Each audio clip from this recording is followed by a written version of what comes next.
Une personne de valeur, c'est une personne qui a quelque chose à offrir. Par exemple, si nous regardons dans l'histoire de l'Afrique, j'ai pris un exemple d'une personne. Une personne qu'on appelle Mandela. Nelson Mandela était le président de la République sud-africaine.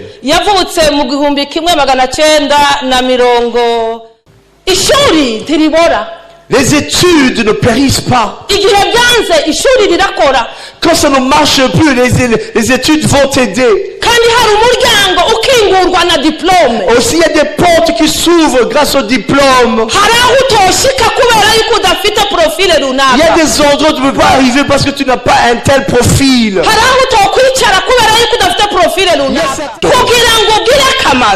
Pour être quelqu'un de valeureux, tu dois avoir un mentor, un coach. Amen. Un coach. Je me rappelle dans le pays voisin, au Rwanda. Il y avait un professeur de l'université à Butare. Un jour, son travail est fini. Il était entré dans la retraite. Alors il était rentré dans la retraite. Et c'était un savant, c'était un génie. Il a regardé ce qu'il allait faire après, il n'a pas pu trouver ce qu'il fallait faire.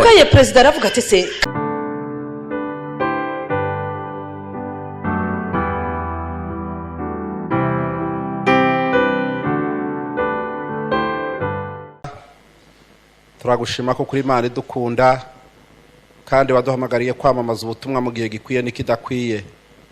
Turagushimira kubw'umukozi wawe wahamagaye cyangwa se wahisemo kugira ngo ari ugabura ijambo ry'Imana muri uyu mugoroba. Abindogobe yo gutira ntaba ari ugaragara ariko hagaragare wewe mu buzima bwe. Kandi ijambo agiye kuvuga arigwe mu butaka bwiza ryera imbuto nyinshi. Turamagana imbaraga zose z'abadayimoni zimeze nk'inyoni zitora ijambo, turarandura iriya mitima yose imeze nk'amabuye, aho ijambo ry'Imana rigwa ryashika rikuma nari amahwa ariniga. Ureke ijambo ryawe ritubera umunezero muri uyu mugoroba, kandi ntaba ari ugaragara ibitangaza n'ibimenyetso ngo bizakurikirana n'abizera. Nibyo dukeneye muri uyu mugoroba, ni mu izina rya Yesu umwami wacu, amena. Amen, amen. Arakoze umukozi w'Imana. Mbere ya byose dushimiye Imana cyane kubw'uyu mwanya mwiza Imana yaduhaye. Kandi ndashimira na perezida w'irishira hamwe ari we Bukuru Daniel ukuntu yatwiyumviriyeho. Mu by'ukuri n'umwana muto kandi ntabwo yaratuzi cyane, ariko kuva muri edition ya mbere yaje kudutumira, asanga tudahari tazoba duhari, ariko ubu noneho Imana iramfasha aje n'ubundi yaje kandi asanga tugiye kuja mu rugendo ruza gupfa ariko rutakibaye, niyo mpamvu twabaye ahangaha. Yesu ashimwe. Rero ndagushimira cyane kubwere ufite, ndagushimira cyane nabo mufatikanyije. Mu by'ukuri murabo gushigikirwa no gufashwa, kuko iryo yerekwa ni rirerire kandi ni rinini, rikeneye amaboko menshi. Rero turabashimiye cyane. Yesu abaho umugisha. Nongeye gushimira mwongere mukuru w'irikengero. Mu by'ukuri iyo atari kubyemera ndi twari kuza, ariko ko yabyemeye kugira ngo tubone iyi opportunity, nawe turamushimiye Bishop. Imana iguhezagire. Reka dushimire n'abandi bakozi b'Imana bose mukorana, dushimire n'abakristo bose mwabashije kuza kumva ijambo ry'Imana mwese. Yesu abaho umugisha. Ndangiza reka nshimire umutware wanje nkuko babivuze, ariko nari mbizi ko ngomba kubikora. Ndamushimiye cyane kuko yabashije kuzana nanje, ariko nje numva ari bisanzwe kuko nanje nza muherekeza. Nawe agomba kumperekeza kuko twese ni gikorwa kimwe. Yesu ashimwe. Rero ndagushimiye ko mu by'ukuri kuntera intege kuba ngeze ahangaha, nuko hari icyo wakoze ku buzima bwanje gishobora kuntinyura guhagarara imbere y'abantu nkagira icyo mvuga. nuko ari we wanzamuye ukangezaho. Rero ndagushimiye, Imana iguhe umugisha.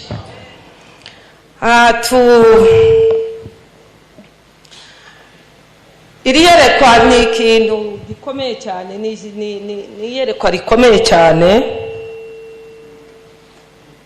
kandi rinini cyane. Amaze kuza kundeba nagerageje kumubaza utubazo twinshi kugira ngo mbashe kumva relema icyo ashaka n'icyo ashaka kushikaho. Twaraganiriye kenshi, azakunda kuza akadusanga kuri biro tukaganira tukamusengera, ariko ngiye kutahura cyane mbona afite iyerekwa rikomeye kandi n'inkuburwayi bumurimo. Buri ikintu umuntu arwaye kimurimo, iyo agomba kubona abantu bamufasha kugira ngo kizobashe kugera ku ntego. Rero ndiyumvira cyane, aracyari umwana, cyari umujene, ariko afite iyerekwa rikomeye cyane kandi rirerire rigomba kubona bahuri na baroni kugira ngo rizobashe gushikaho rigera. Nkaba nsaba cyane ko mu izindi edisiyo zizakurikira uzogerageze uzukoresha aba interprete mu mvugo z'amahanga kugira ngo ribashe kugera kure, abantu babashe kumva ko hari abandi banyafrika bahagurutse kugira ngo Afrika ikayangane. Hari abari muri Ethiopia barabitangiye, hari abari Afrique du Sud barabitangiye. Mu Rwanda tuzokora jubilei y'imyaka 25 mu kwezi kwa 8 nyuma y'amatora. Bivuga ngo iyi vision ni vision nini cyane kandi nta bandi bayitwite uretse abanyafrika.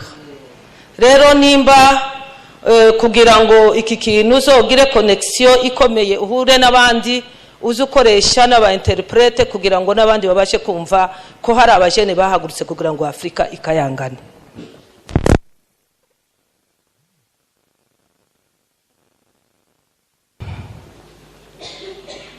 Iyi ni conférence yise ngo ni Africa Shine. C'est une conférence qu'on a intitulée Afrique brille. Nous kuvuga ngo ni Afrika ikayangana. C'est-à-dire une Afrique qui brille. Ni Afrika isa neza.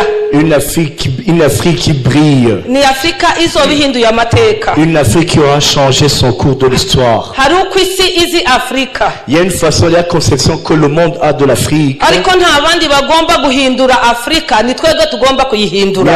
Il n'y a pas d'autres personnes qui doivent changer l'Afrique à part nous-mêmes. Biciye mu gushigikira vision kizi ngizi. À travers le soutien des visions comme celui-ci. Yambwiye ngo tuzoganira kuri teme ivuga ngo umuntu w'ingirakamaro. Et lorsqu'il m'a approché, il m'a dit que nous allons parler d'un homme de valeur.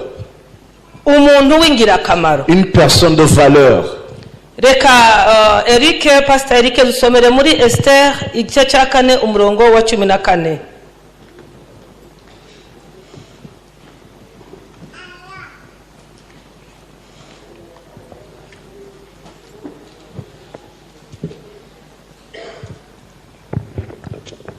Esther ibice n'umurongo wa 14. Kuko niwapfa kwihorera muri iki gihe ntakizobuza abayuda gutabagwa bakarokoka, ariko bivuye ahandi, nayo weho n'ab'inzu ya so muzohona. Ntawubizi kumbure icyatumye uba umwamikazi no kugira ngo uzoseruke mu gihe gisa niki. Amen. Amen. Il est écrit car si tu te tais maintenant, le secours et la délivrance surgiront d'autre part pour les Juifs, et toi et la maison de ton père vous périrez. Et ce qui n'est pas pour un temps comme celui-ci que tu es parvenu à la royauté.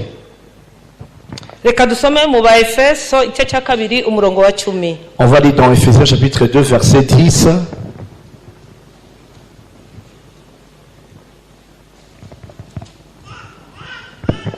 Cyete cy'Abanyefeso ibice 2 umurongo wa 10. Kuko turi ibiremwa byayo twaremewe muri Kristo Yesu ngo dukore ibikorwa byiza iby'Imana yateguye kera Amen. Hallelujah. Car nous sommes son ouvrage ayant été créés en Jésus-Christ pour des bonnes œuvres que Dieu a préparées d'avance afin que nous les pratiquions. Gloire au Seigneur. Merci Pasteur Eric. Que Dieu vous bénisse. Amazina banyita Nahoza Neza Consolé, nari nibagiye kubibwira. On m'appelle Nahoza Neza Consolé. Nkaba ndi umushumba mu itorero rya Zion Temple. Et je suis pasteur à l'église Zion Temple. Nkaba ndi umufasha wa Bishop Laurent. Et je suis l'épouse du Bishop Laurent. Tukaba dufite abana batanu. Nous avons 5 enfants. Abahungu batatu n'abakobwa babiri. 3 garçons et 2 filles. Abakazana babiri n'umukwe. Nous avons 2 belles filles, un gendre. Et nous avons aussi 5 petits-enfants. Alléluia. Alléluia. Ça, c'est moi qui va vous prêcher.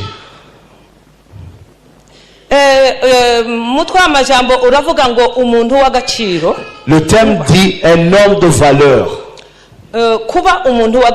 Être une personne de valeur.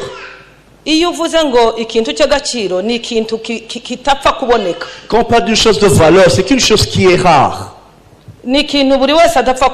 On parle d'une chose qu'on ne peut pas trouver nulle part, comme on veut. Iyo tugiye kureba abantu b'agaciro, iyo uvuze ngo ukaje no muri Google ugashakisha abantu bagize agaciro ku isi, usanga ari minorité ari bakeya ku miliyari zingahe ziri ku isi. Quand on parle des hommes de valeur, même si on regarde, on fait des recherches sur Google, on trouve qu'il y en a peu sur les 8 milliards que nous avons dans le monde. Murambabarira ntabwo ari prédication ariko ni enseignement, ni inyigisho. C'est pas une prédication, mais c'est un enseignement que nous allons partager. Et être une personne de valeur, c'est que tu as quelque chose que tu apportes dans la société. Une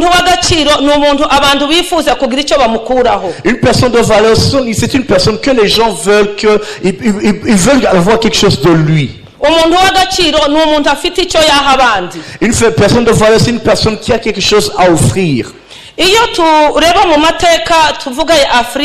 Par exemple, si nous regardons dans l'histoire de l'Afrique, j'ai pris un exemple d'une personne. Une personne qu'on appelle Mandela. Nelson Mandela était le président de la République sud-africaine.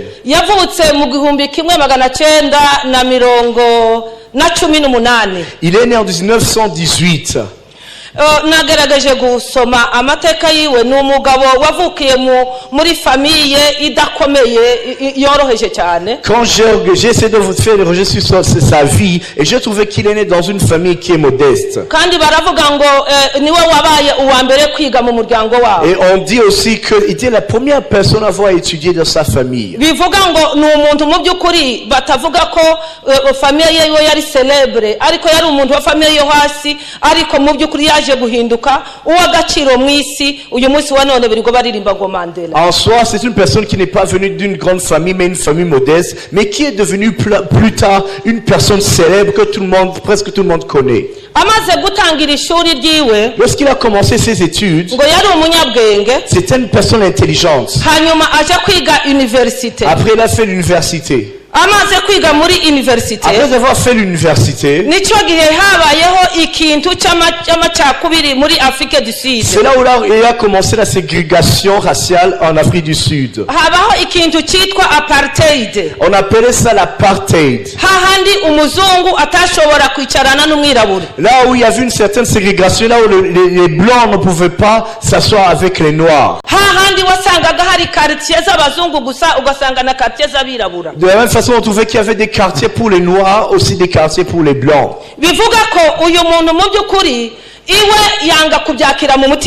Lui, il n'a pas accepté cette apartheid, cette séparation de race.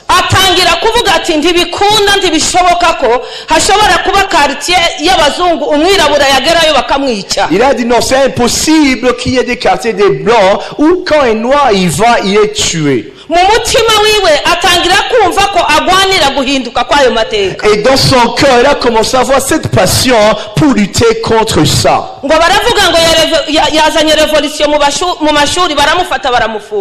ils ont commencé à l'accuser qu'il a amené la révolution dans les universités. Et à ce moment-là, on l'a emprisonné. ariko nasomye baravuga ngo amaze kugera muri prison ngo yabaye umuntu uri modèle cyangwa se w'icyitegererezo. Aussi dans l'histoire on écrit que lorsqu'il s'est trouvé dans la prison, il a été un prisonnier modèle. Yafunzwe mu 1962. Il a été emprisonné en 1956. 62.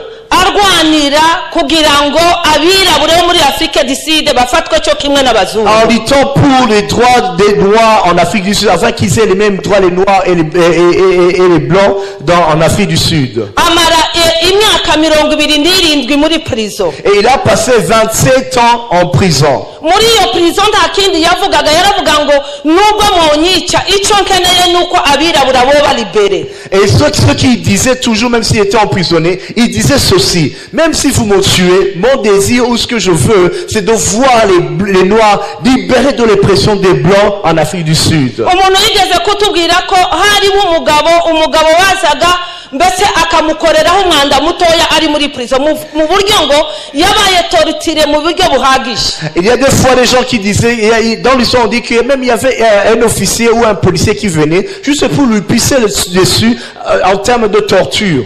ariko nanone ibyo ntabwo byamuciye intege. Mais tout ça ne le a pas découragé. Yakomeje kuvuga ngo racisme igomba gushira muri Afrique du Sud. Il a continué à lutter pour les droits des noirs. kandi abwira abirabura ngo nta bandi bazorangiza iyo racisme uretse ko abirabura bonyine bazogira revolution muri yo bakarambirwa no gufatwa nabi hanyuma bakavuga ngo tube libérés. Et il disait aux noirs que personne ne viendra pour les libérer si ce n'est pas eux-mêmes, s'ils ne se lèvent pas, personne ne le fera à leur place.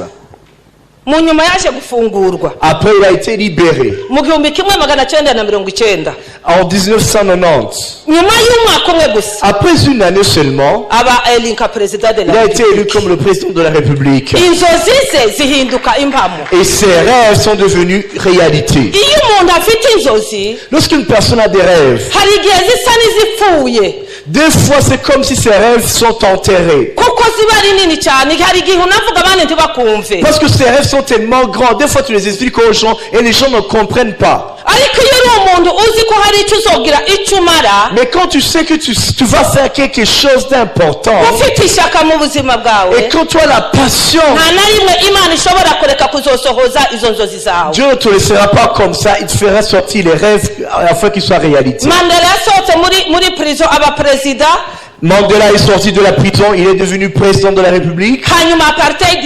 Après, cet apartheid a été arrêté, était fini. Et il a proclamé que les Noirs vont être traités de la même façon que les Blancs.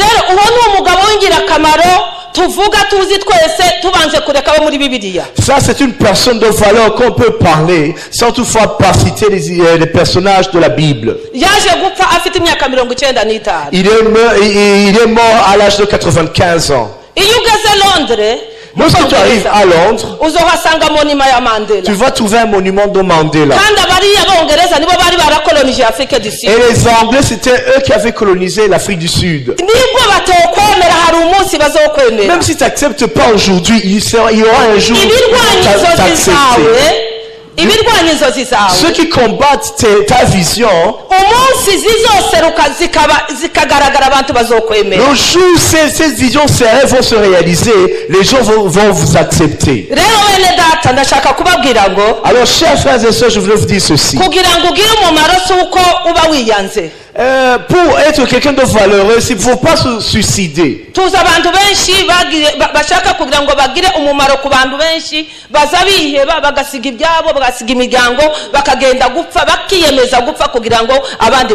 Être une personne de valeur, on en a vu dans l'histoire, il y a certaines personnes qui ont abandonné leur famille, abandonné ce qu'ils avaient, abandonné même ce qu'ils avaient comme précieux, afin qu'ils s'adonnent à la mission pour aider les gens.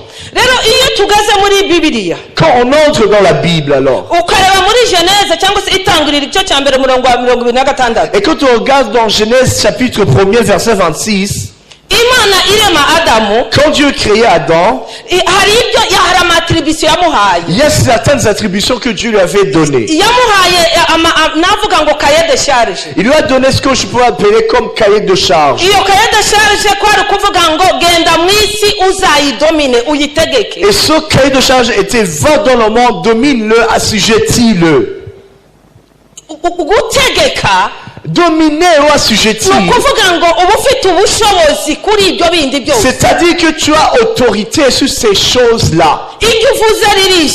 Tout ce que tu dis s'accomplit. Tout ce que tu ordonnes, ça se réalise.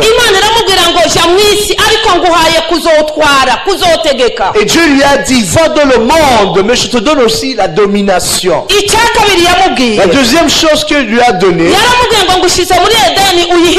et il a dit, je te mets donc dans le jardin d'Adam afin que tu le gardes.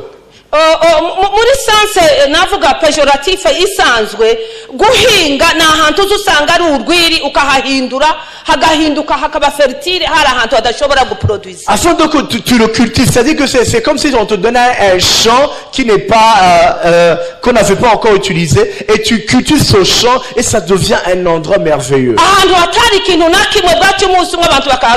Un endroit où il n'y avait rien, mais un jour les gens se lèvent et commencent à travailler cette terre.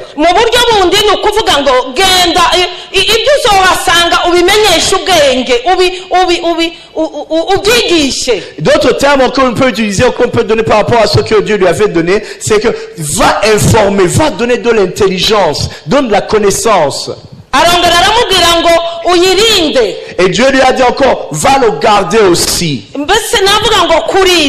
Alors quand je parle de le fait de garder,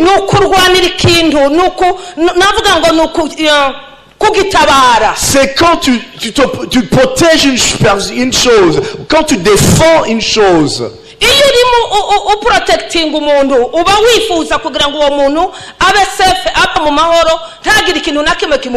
Quand tu protèges une personne, c'est quand tu essaies de faire tout ce qui est possible afin que cette personne vive paisiblement. Et Dieu lui a dit aussi, va aussi nommer ce que je t'ai donné.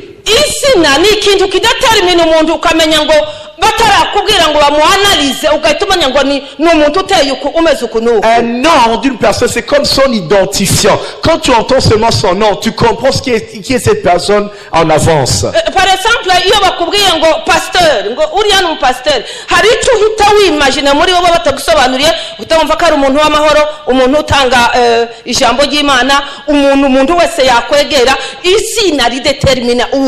par exemple, quand on dit telle personne c'est un pasteur, directement quand tu entends le mot pasteur, il y a cette image qui vient dans toi, dans ta tête, celle d'une personne qui est accueillante, qui aide les gens, qui partage la parole de Dieu. Quand je parle d'un militaire ou d'un soldat, directement ce que tu vois, c'est son tenue militaire et son arme. Alors un nom, c'est quelque chose de très important. Alors cette autorité, c'est celle que Dieu lui a donnée à l'homme. Et Dieu lui avait donné cela afin qu'il domine sur toute chose qui est sur la terre. Et je me dis à toute personne qui est ici, chaque personne ici a son territoire de domination. Si tu n'es pas pasteur de l'église, chez toi tu es chef. Si chez toi à la maison tu n'es pas chef, peut-être qu'à l'école tu es un chef. Peut-être si tu n'es pas un chef à l'école, peut-être que ta génération, tu es un responsable. Tu as un endroit et un domaine où tu domines. Automatiquement tu domines. En d'autres termes, tu domines. Ça c'est l'autorité que Dieu nous a donnée. Ce qui reste, c'est à toi de développer afin de savoir ce qu'il faut faire ou pas.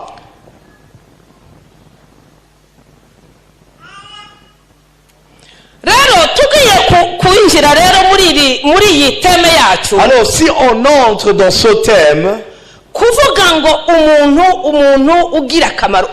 parler d'une personne de valeur, nakuyemo ibintu umuntu agomba kwibaza bine bishobora gutuma umenya ko uri umuntu w'agaciro. Alors j'ai trouvé dans ce thème 4 questions qui peuvent t'aider à savoir si réellement tu es une personne de valeur. Ndashimira Aimable cyane bimwe yabivuze hano.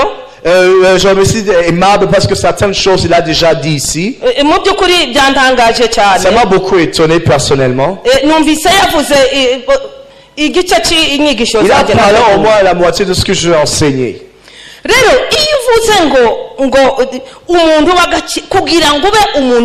Alors pour être une personne de valeur, il y a 4 choses ou 4 questions que tu dois te poser et y répondre aussi. La première question, tu dois te poser: qui suis-je? Tu dois connaître ton identité d'abord. La deuxième chose, qui est mon mentor? Qui est mon mentor? Troisième chose, le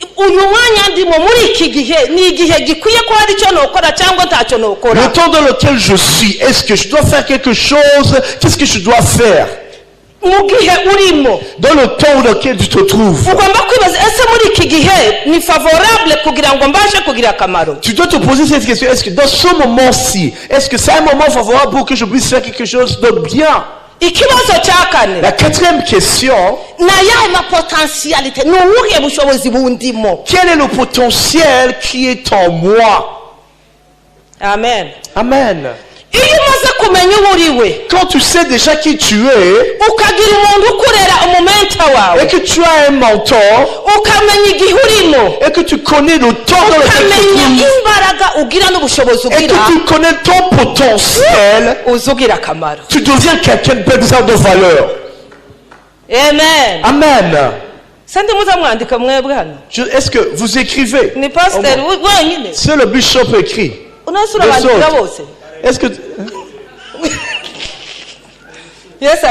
Gloire au Seigneur. Laisse-moi vous dire, des assemblées comme ça sont des séminaires. Ils sont écrits. Les choses que tu écris, tu ne l'oublies pas. Quand tu écris, ça entre aussi dans ta tête. Mais peut-être vous avez des mémoires qui fonctionnent très bien. Alors on va parler de la première question: qui suis-je? Connaître ton identité, connaître qui tu es. Amen. Amen. Je ne veux pas que tu saches, que tu dises que je suis le fils de tel ou fille de tel. Non. Ça c'est dépassé. Te connaître toi-même, qui es-tu? Un philosophe qui s'appelle Socrate, il a dit ceci un jour: connais-toi toi-même. Connais-toi toi-même. Réellement, personne ne connaît notre personne, mais toute personne se connaît lui-même. Tu peux t'ignorer, mais tu te connais. Amen. Amen. Amen. Amen. Tu connais ton identité même si tu veux.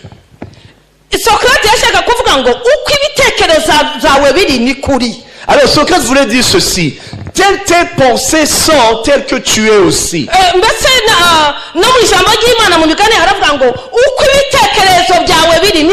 Même la Bible le dit en Proverbe en disant ceci: telles sont tes pensées telles que tu es aussi.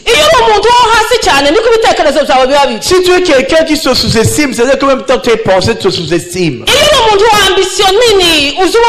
Quand tu as des gens, qu'il y a une personne qui a des grandes ambitions, c'est cela que tu verras qu'il y a des personnes qui deviennent des grandes personnes.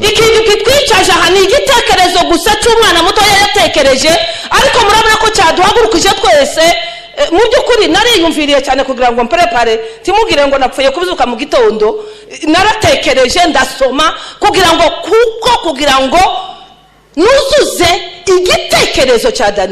Imaginez, si nous sommes ici, c'est grâce à juste une idée d'une personne, un jeune homme qui est ici. Pour moi, ça m'a pris beaucoup de temps pour préparer ce message ou cet enseignement.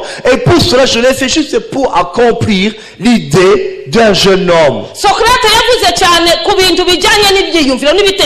Socrate a beaucoup parlé sur sa philosophie était basée sur la pensée. Et il a dit que la pensée, il va au-delà de la personne elle-même. Il se peut qu'une personne peut s'asseoir ici, mais que dans ses pensées, il est déjà aux États-Unis. C'est-à-dire que les pensées que tu as qui sont aux États-Unis, c'est-à-dire que tu es déjà aux États-Unis. Quand tu te connais déjà, tu te comprends. Et tu exprimes ce qui est en toi. Et toi aussi tu sens que tu as cette autorité. La chose qui tue les gens, c'est le fait de sous-estimer. Des fois nous oublions que le Seigneur nous a donné l'autorité de dominer de tout ce qui est sur la terre. Je vais te dire une chose que moi-même j'ai analysée. Moi-même personnellement. Quand je pense à une chose et que je vois que ça m'a pris du temps, souvent ça se passe. Ça se passe et je vois la chose et je développe la chose. Je cherche même les moyens pour les voir. Alors je te demande d'abord de te connaître toi-même. Il y a des gens qui vivent sans toutefois se connaître. C'est une grande personne, mais lui-même ne sait pas que c'est une grande personne. Il pense que c'est juste une personne qui est là, qui est n'importe qui, alors qu'il est capable de faire beaucoup de choses. C'est pour cela que vous voyez que nos pays africains restent toujours en voie de développement ou sous-développés. On n'a pas su qui nous sommes. On n'a pas su notre identité.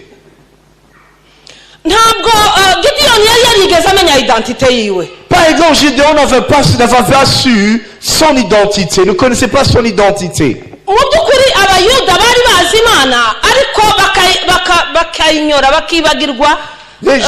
Les fils d'Israël connaissaient Dieu, mais des fois ils l'ignoraient. Et ils ignoraient aussi la puissance de Dieu.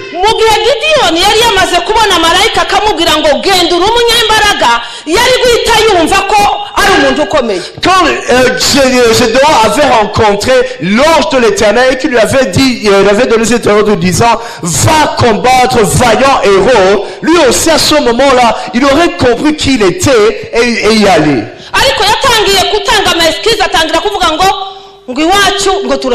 Mais il a commencé à donner des excuses en disant, chez nous, nous sommes pauvres.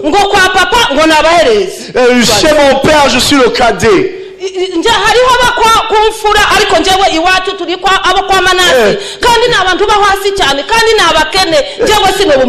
Chez nous-mêmes, notre famille, c'est le cadet des fils d'Israël. Je vais te dire ceci. Tout va se passer selon ton attitude.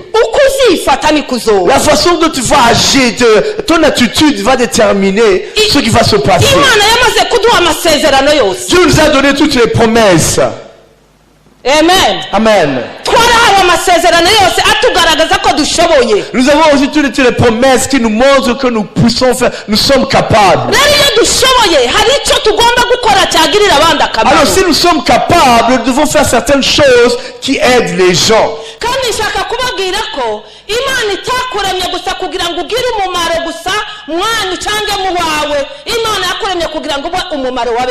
Dieu ne voit pas pour que tu sois une bénédiction seulement pour ta famille, ou Dieu t'a créé pour que tu sois une bénédiction pour plusieurs. pour plusieurs personnes. Non pas seulement les gens de ta famille élargie ou restreinte. Tu dois être une bénédiction au niveau national. Alors, il y a quelque chose que toi-même tu peux faire. Je veux vous révolutionner. Gloire au Seigneur. Nous sommes capables. Parce que Dieu nous a donné cette autorité.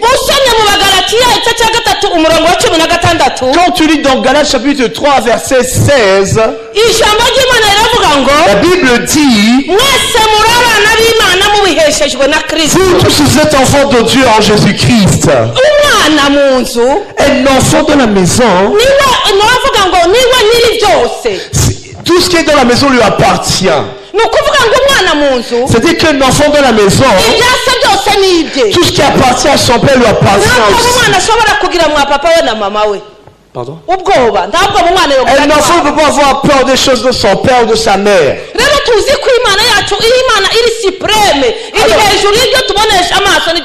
Nous savons que notre Dieu, c'est un Dieu qui est au-dessus de toutes choses, que ce soit visible ou invisible.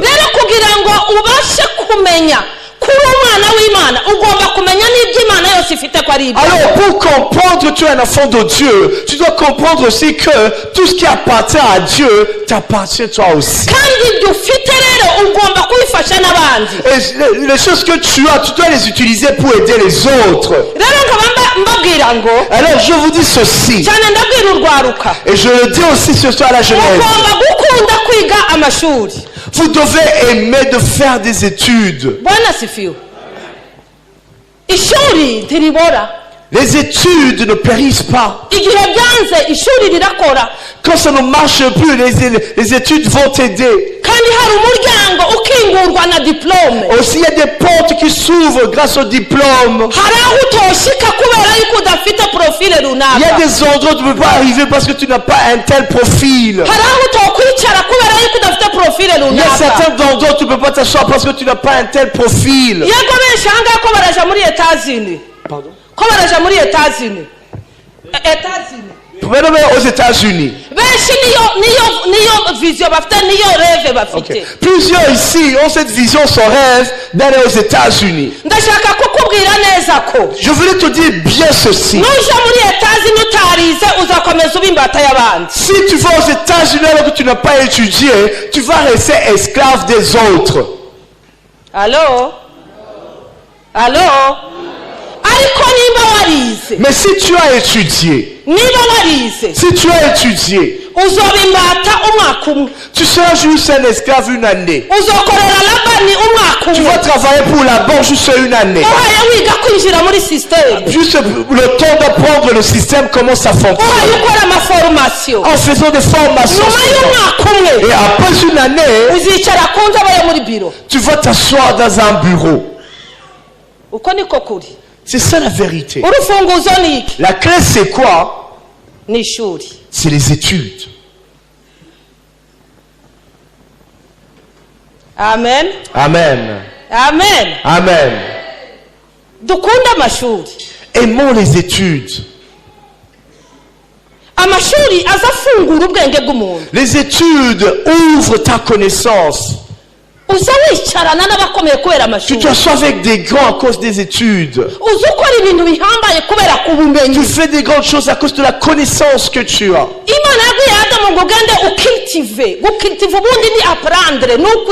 Dieu a demandé à instruire à Adam, va cultiver, c'est-à-dire va apprendre. Si vous avez des opportunités pour faire des études, va étudier. Les États-Unis, ce n'est pas le ciel. C'est sur terre. C'est sur terre.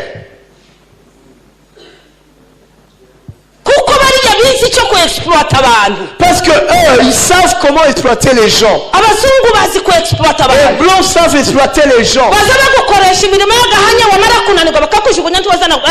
Ils vont t'utiliser, après lorsqu'ils t'ont vu qu'ils n'ont plus besoin de toi, ils vont te rejeter.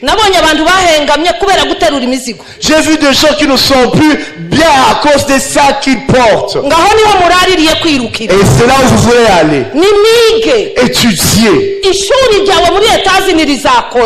Et tes études vont t'aider aux États-Unis.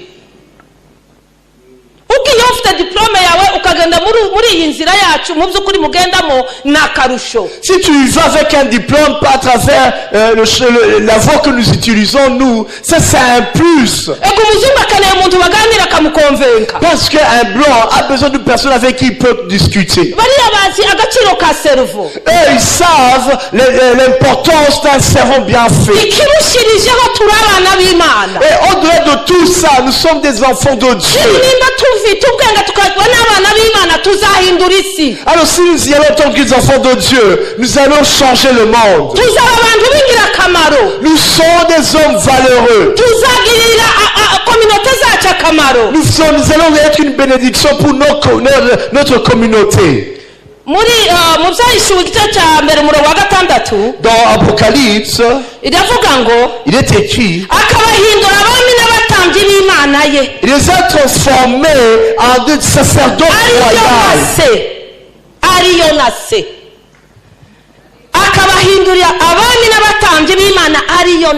Il les a transformés en sacerdotes royaux de ce Dieu qui est leur Père aussi. Que toute la gloire et l'honneur soient à Dieu. Jésus lui a tout fait, il a fini, il a tout accompli. Spirituellement, nous sommes un sacerdoce royal. Les gens nous voient dans le monde, mais nous sommes dans le royaume de Dieu déjà. Le royaume de Dieu sont différents du salut. Quand nous enseignons le salut,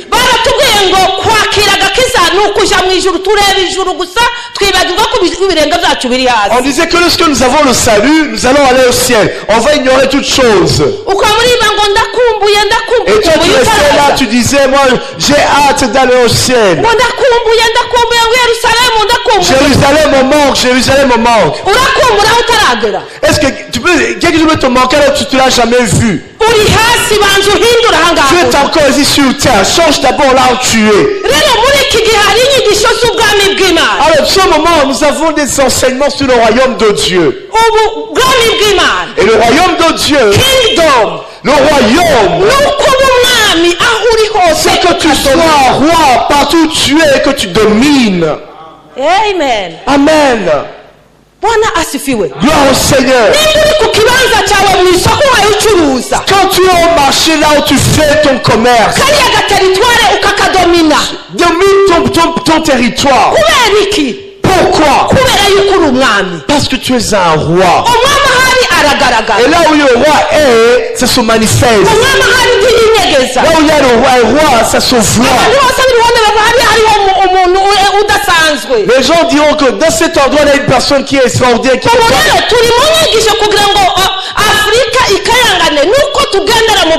Alors pour que l'Afrique puisse briller, il faut que nous marchions selon le royaume de Dieu.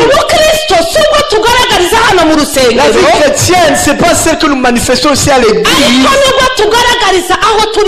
mais c'est cette vie que nous manifestons partout où nous sommes. Gloire au Seigneur. Gloire au Seigneur. Alléluia. Alléluia. Alors si tu fais du business, du commerce, manifeste Dieu à travers toi. Si tu es un étudiant, manifeste Dieu là où tu es. Si tu es un enseignant, manifeste Dieu dans l'enseignement. C'est ça le royaume de Dieu. Jean est venu en criant. Il disait, repentez-vous, car le royaume de Dieu est proche. Le royaume de Dieu, c'est que partout nous sommes, il voit Dieu en nous. Alors quand tu es un roi, tu ne te sous-estimes pas. Amen. Amen. Hallelujah. Hallelujah. Tu te sous-estimes pas. Marche à tes fiertés en disant quoi qu'il en soit, Dieu a fait de moi un roi. Quand tu sauras qui tu es, tu n'auras plus peur. Partout où tu seras, tu vas dominer. Tu vas influencer partout. Tu vas influencer dans ta famille. Il dit que telle personne n'est pas là, les choses ne vont pas bien. Sois quelqu'un qui influence là où tu es. Afin que quand tu mourras, sache qu'il y a un homme qui est passé par là. Soyons des hommes valeureux. On va parler de la deuxième chose. Pour être quelqu'un de valeureux, tu dois avoir un mentor, un coach. Amen. Un coach. Quelqu'un qui va te guider. C'est lui qui va te conseiller, va t'éduquer comment te comporter. Une personne qui va t'aider, va t'accompagner, qui va accompagner ta vie jusqu'à ce que tu entres dans ta destinée. Une personne qui va te conseiller. Une personne qui va te diriger dans de belles voies,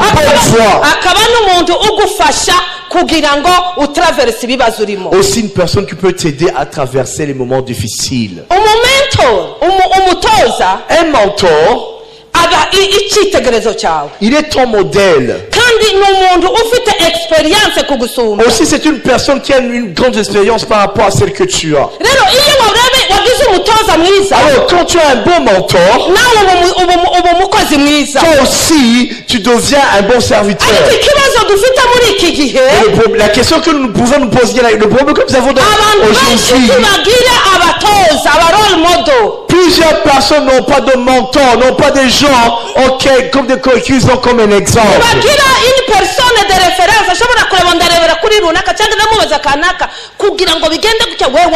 Ils n'ont pas de personnes de référence, des personnes à qui peuvent demander des questions afin qu'ils puissent atteindre leur destinée. Et j'ai trouvé que Mandela avait aussi une personne qui l'a aidé afin d'accomplir tout ce qu'il a accompli. Je te dis, personne ne se lève pas par lui-même. Il doit avoir une échelle qu'il utilise. Ici à l'église, nous avons des serviteurs de Dieu. C'est un modèle dans la vie spirituelle. Mais à l'extérieur, dans la vie séculaire, afin d'accomplir quelque chose, tu dois avoir quelqu'un que tu considères comme mentor qui va te conseiller jour et nuit. C'est ainsi que c'est passé même dans la Bible. Quand tu lis la Bible, on te dit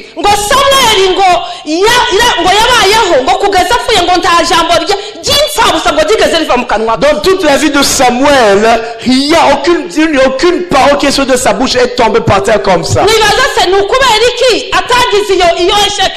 Alors, vous pouvez se poser cette question. Pourquoi il n'a pas eu cet échec dans la vie? C'est parce que son père a été son enseignant. Et Élie était son mentor.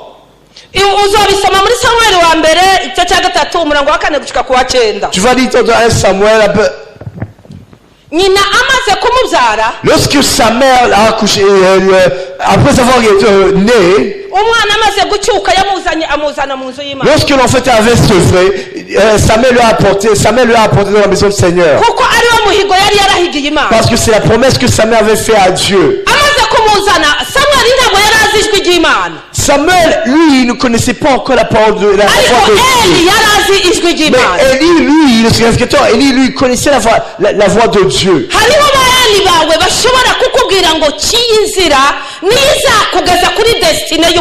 y a tes ennemis aussi qui vont te montrer les bonnes voies à suivre.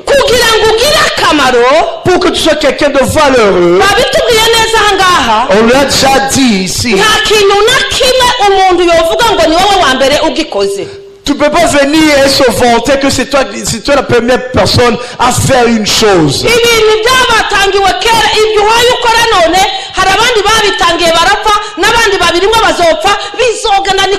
Tout ce que tu fais aujourd'hui, il y a d'autres personnes qui l'ont fait avant toi. Toi aussi tu vas le faire, tu vas mourir et les autres vont continuer à faire ce que tu as fait.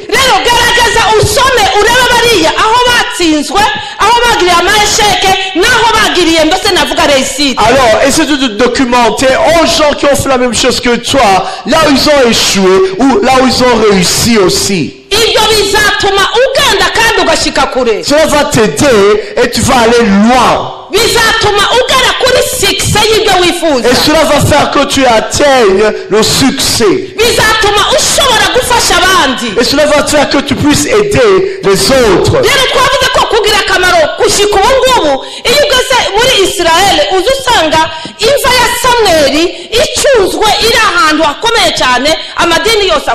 Quand tu vas en Israël, tu verras que le tombeau de Samuel, c'est un des tombeaux qui est le plus gardé, car tous les religions y viennent pour le célébrer.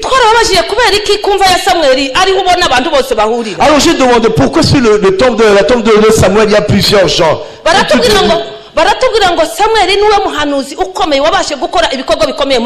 Ils nous ont dit que Samuel c'est le seul prophète qui a fait des grandes choses en Israël.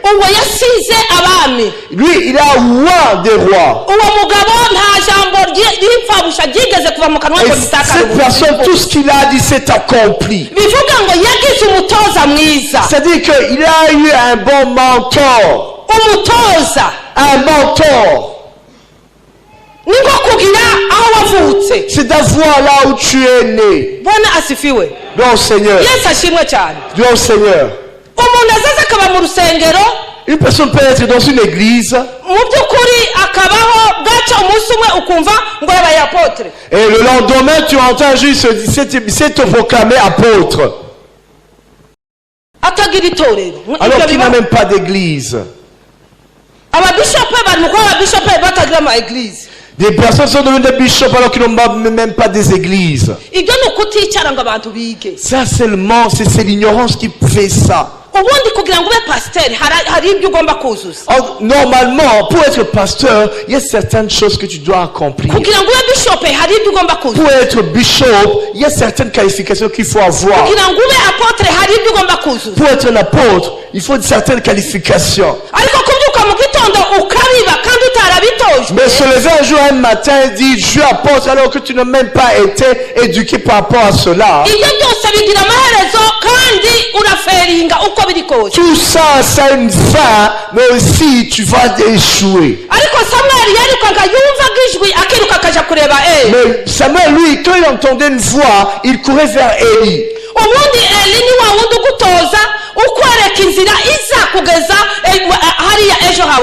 Élie, c'est lui qui t'éduque, c'est lui qui te montre la bonne voie à suivre. Il y en a plusieurs personnes qu'on pourrait citer dans la Bible. Quand on regarde aussi Barnabas, il a été aussi un mentor pour Paul.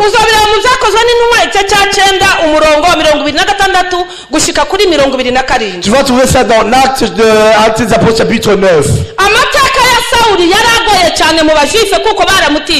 À cause de l'histoire de ce qu'il avait fait dans le passé, Paul était craint par les Juifs. Et lorsqu'il est venu à Jérusalem, tous les apôtres l'ont fui. Et ils ont dit qu'il est venu pour les tuer. On a dit on ne va pas travailler avec une personne qu'on sait qu'il est assassin déjà.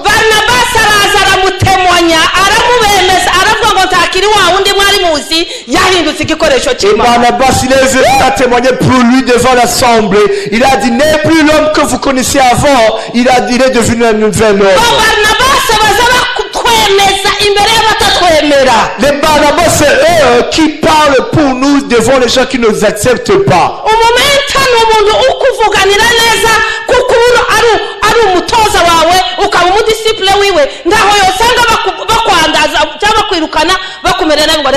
Ton mentor, c'est lui qui va te plaider pour toi. Là, on t'accepte pas, là, on te connaît pas parce que lui, il te connaît. C'est lui qui t'a éduqué.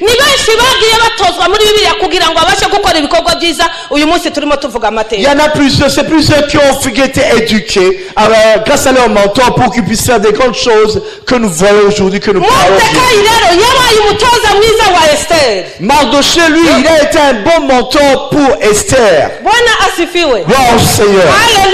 Alléluia. Mardoché, c'était quelqu'un de sage, de très sage. Il travaillait au palais et il connaissait aussi le secret du palais. C'est un homme qui avait compris qui il est. Et vous vous rappelez quand Haman est venu lui demander pourquoi il s'agenouille pas devant lui. Et Haman a commencé à parler sur cela à sa femme. Et son épouse lui a dit, alors s'il est un juif, s'il est juif, il ne pourra pas s'incliner devant toi. Ça c'est l'identité qu'il a donné de l'importance alors qu'il travaille. Il avait un poste qui n'avait pas beaucoup de valeur.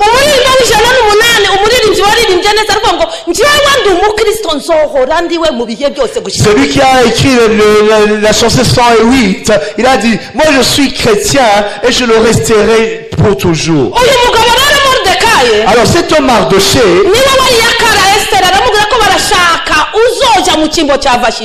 et c'est lui qui avait conseillé à Esther de participer à la compétition en fait de remplacer Vashti. C'est l'homme qui était bien informé. Pour aller loin, pour être quelqu'un de valeureux, il y a plusieurs choses qu'il faut avoir. Mais l'une des choses, tu dois avoir des contacts. Des connexions. Et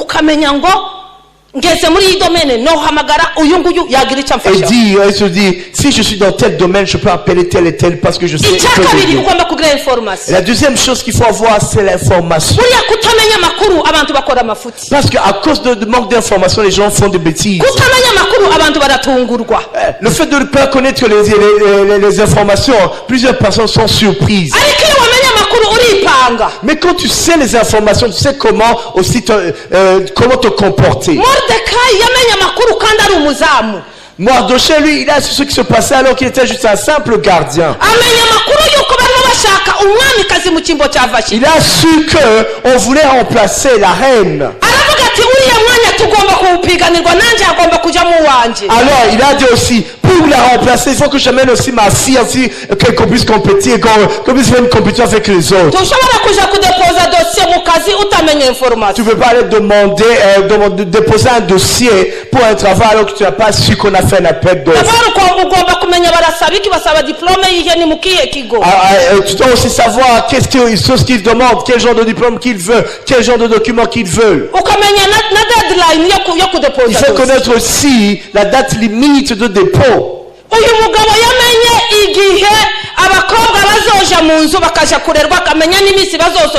Cet homme était bien informé de tout le processus qu'il fallait pour remplacer la reine. Pour dire que Mardoché, lui, il avait toutes les informations du palais. C'est pour cela que cette opportunité, il a su saisir cette opportunité.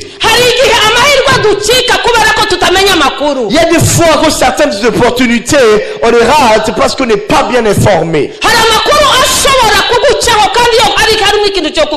Il y a certaines informations qui contiennent ce qui peut te bénir. Alors, lorsque Mardoché a su ce qui se passe, Il a demandé à sa nièce de se préparer. Il a dit à sa nièce, toi tu dois te préparer pour que toi aussi tu puisses entrer dans la compétition avec les autres.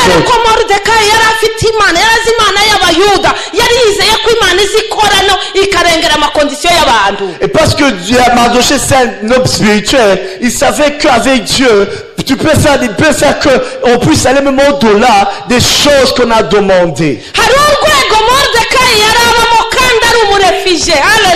Mardochée, il avait un certain niveau dans lequel il vivait alors qu'il était un réfugié. Lui, il savait que nous sommes des Juifs et nous avons le Dieu d'Israël. On va prendre cette place parce que nous avons un Dieu. Il a ignoré toutes les conditions qui disaient que tu devais être de nationalité locale, mais il a ignoré tout ça.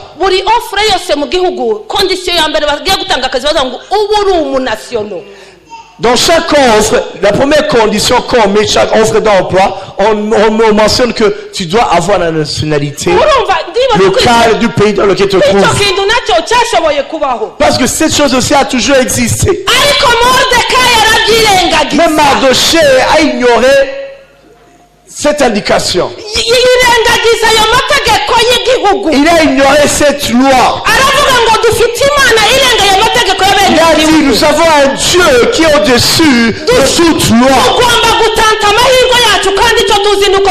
On doit tenter notre chance. Est-ce que nous savons que nous allons aussi gagner cette compétition?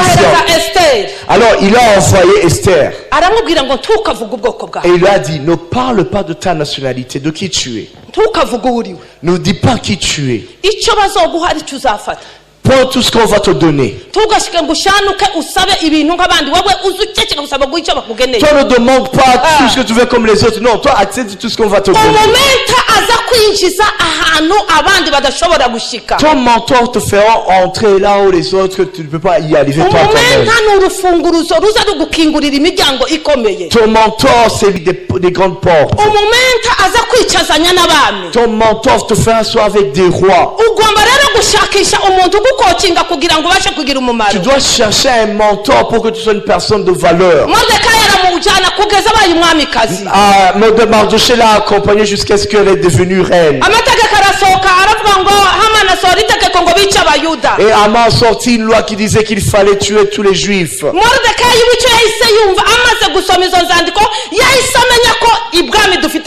Et Mardochée, lorsqu'il a su l'information, il a su que dans le palais, ils avaient une personne influente.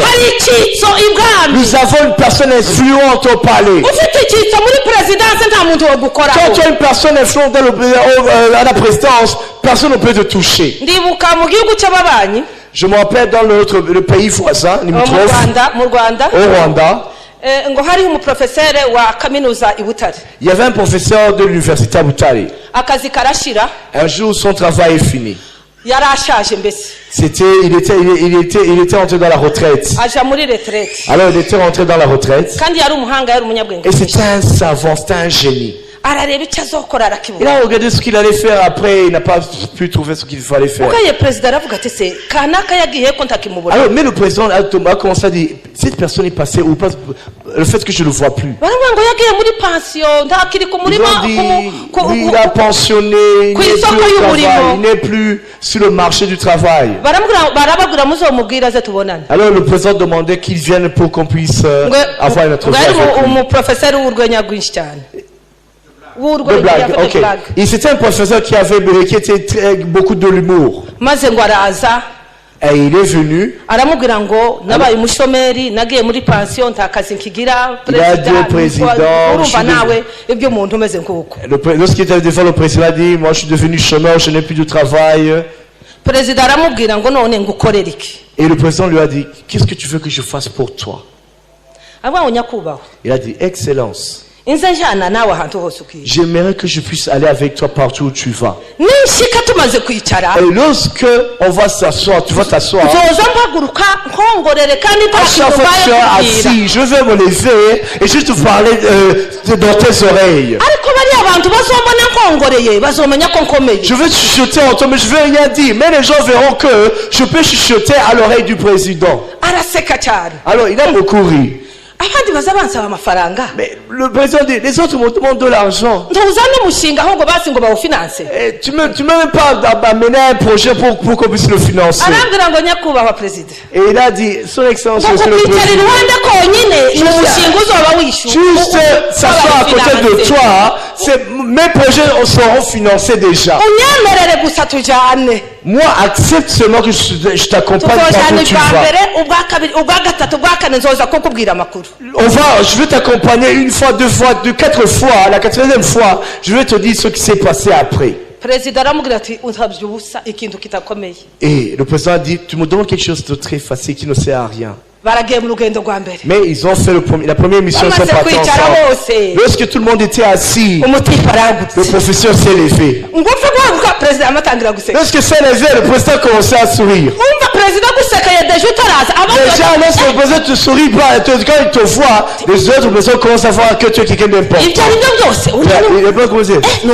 qu'il en soit, cette personne est très proche du président. Et quand il est arrivé à son oreille, merci de m'avoir donné cette opportunité. Il est retourné à sa place et le président encore sourit. La deuxième fois, la troisième fois, la quatrième fois, il a fait un projet. Un grand projet qui allait demander des milliards et des milliards. Alors il est parti à l'USAID. Toute personne qui le voyait, il disait honorable. Toute personne qui le voyait, on l'honorait. Il passait. Il a déposé son projet. Après ça, des milliards de francs rwandais. Est-ce que c'était pas quelqu'un d'intelligent? Amen. Mardochée, lui, savait que ils avaient déjà la victoire. Parce que la première, il avait Dieu. La deuxième personne, il avait une personne au palais. Haman, il a fait tout ce qu'il a voulu. Il a fait ce qu'il voulait, manipuler ce qu'il voulait faire. Mais un homme qui a un Dieu. Parce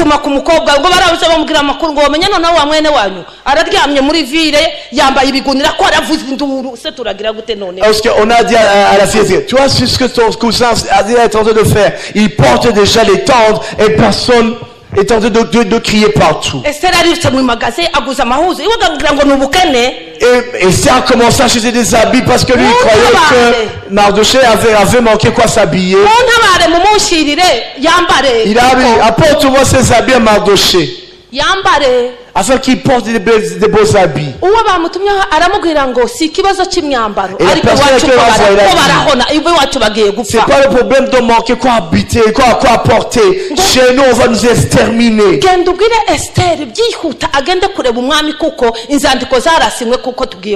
Va dire à Esther d'aller voir le roi parce qu'il y a un décret qui est sorti qui permet de nous exterminer. Atumara ngo ikisigiye cyanje cyo kuja imbere y'umwana hashize iminsi 30 ntabonana nawe rero nitwayo hari tegeko rivuga ngo no kunyica bonyica. Et c'est à répondre à Mardochée, mon temps n'est pas encore arrivé d'aller se présenter devant le roi parce que ça fait 30 jours que je suis pas encore allé. Si je le fais, je risque même de mourir. Et c'est là où Mardochée a répondu, si tu te tais, laisse-moi vous dire, même si on se taisait, il y a des gens que Dieu a préparés pour nous sauver. Il y a des gens valeureux que Dieu va utiliser. Même si toi tu te tais et que tu ne fais rien, Dieu est en train d'agir avec des gens que tu ne connais pas, qui sont dans le secret. Peut-être que c'est la seule raison qui a fait que tu sois reine aujourd'hui. C'est pour que tu puisses faire quelque chose dans un temps pareil. Je m'arrête par là, mes frères et sœurs. Pour que tu vives dans le temps pareil aujourd'hui, tu dois faire quelque chose. Il y a des gens que tu dois secourir. Il y a des gens que tu dois aider. Il y a des gens que tu dois accompagner. Il y a des gens que tu dois aider. C'est cette raison qui fait que tu existes aujourd'hui. Alors notre existence, c'est pour que nous fassions quelque chose. Je m'arrête avec cette parole qu'on a lue. Il a dit, puisque nous sommes sa création, et nous a créé pour nous de bonnes œuvres en Christ, que Dieu a préparé d'avance pour qu'on puisse les faire. C'est Ephésiens chapitre 1er. Chapitre 2, verset 10. Verset 10. Il est écrit comme ça. Car nous sommes son ouvrage. Très bien. Car nous sommes son ouvrage, ayant été créés en Jésus-Christ. Alléluia. Pour de bonnes œuvres que Dieu a préparées d'avance afin que nous les pratiquions. Oh, alléluia. Ouvrage.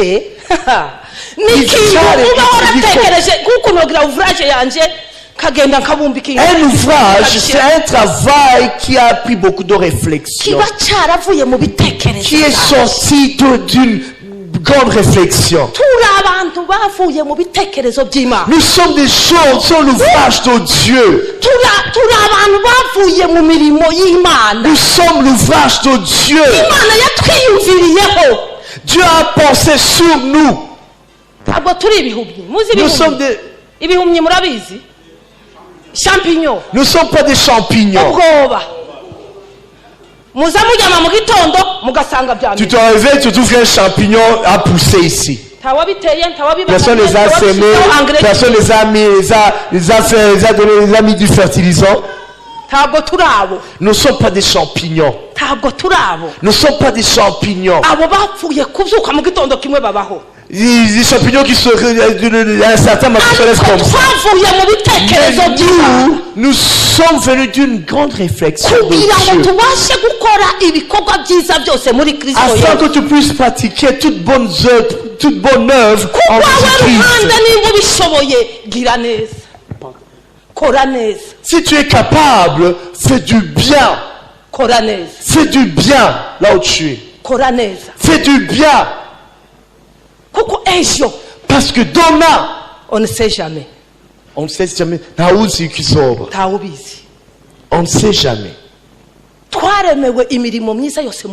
Nous avons été créés pour de bonnes œuvres en Jésus-Christ. Et nous sommes des gens qui bénissent, de valeurs en Jésus-Christ. Et Dieu a un bon projet sur nos vies. Et voilà, j'ai un bon projet pour vous. Ce sont des projets de paix, des projets de bonheur, des projets de prospérité. C'est des projets pour qu'ils soient des bénédictions, une bénédiction pour les autres. C'est des projets pour secourir les gens dans les moments difficiles.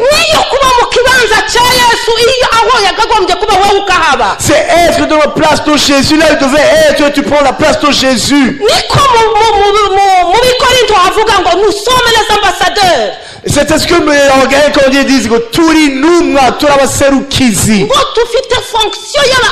Nous avons la fonction des ambassadeurs.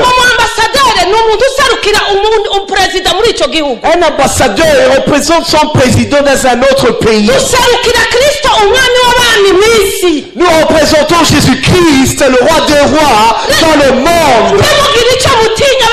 Alors n'ayez plus peur de rien. Que cette peur vous quitte. Dieu nous a donné la victoire.